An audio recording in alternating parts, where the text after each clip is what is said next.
Une scène qu'il avait à cœur de réussir. En septembre dernier, les Français découvraient Revoir Paris, d'Alice Winocourt. Une fiction déchirante sur le calvaire qui a suivi les attentats du 13 novembre 2015, pour les survivants des tueries parisiennes. Dans les rôles de deux rescapés qui vont s'épauler pour retrouver foi en l'avenir, Virginie Efira et Benoît Magimel, qui viennent de monter les marches du Festival de Cannes, sont bouleversants. Dans ce drame, les blessures partagées par Mia et Thomas vont les rapprocher, au point de partager un moment d'intimité plein d'émotions. Interrogé sur les dessous de cette séquence importante dans la reconstruction de ce tandem brisé par l'horreur, l'acteur triplement césarisé s'était confié à Soir Mag, en septembre 2022. Pour notre scène d'amour, on avait tous les deux envie que ce soit spécial, que ça ne ressemble pas à n'importe quelle autre scène de jambes en l'air, avait expliqué l'ex-compagnon de Juliette Binoche.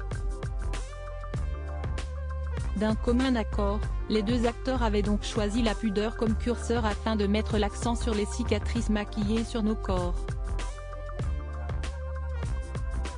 Ces deux âmes en peine se guérissent comme ça, avec leurs blessures, avait aussi souligné le comédien dont le nouveau film, La Passion de Dodin Bouffant, est en compétition pour remporter la Palme d'Or.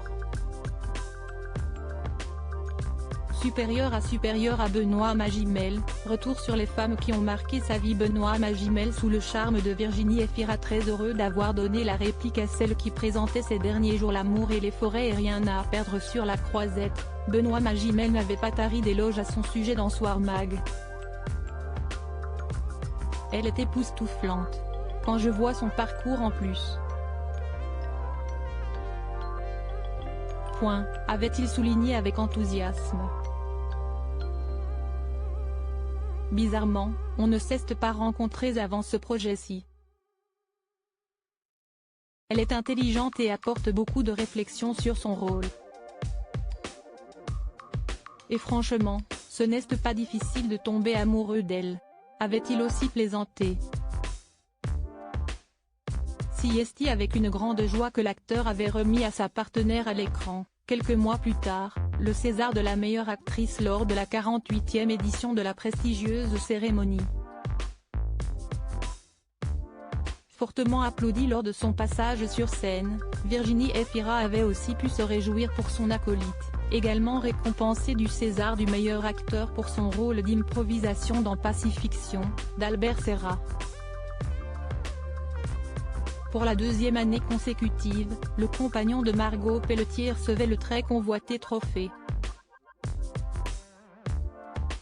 Mais cette distinction n'a pas fait l'unanimité sur les réseaux sociaux.